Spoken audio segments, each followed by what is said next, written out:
եկեք վիճենք, կատաղորեն վիճենք իրար հետ, համաձայն չլինենք, բայց դեռ կարևորը ոչ թե այն է, որ մենք վիճում ենք, այլ առաքինություն ունենանք վեճը դադարեցնելու այն ժամանակ, երբ այդ վեճը խփում է մեր ժողովրդի հիմքին։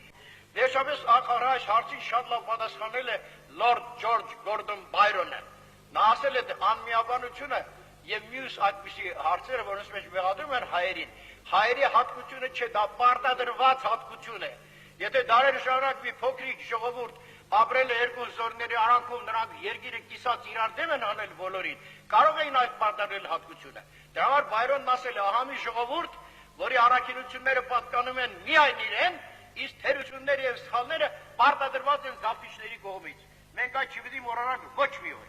Հայ ժողովրդի նման մի խելոք ժողովուրդ չի կարող չմտածել ու ելք չգտնել, թե ինչպես անենք, որ հաղթենք ապրելով, որ ամենից կարևորն է մեզ համար։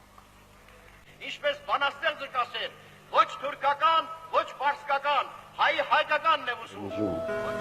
Ոչ տարագիր, ոչ գաղթական, հայազգիր տանն եմ ուզում։ Մեր վաղի մի ազնիվ հայցին արդար դադաստան եմ ուզում, հոգնել եմ ես հայոց հարցից, հայոց պատասխան եմ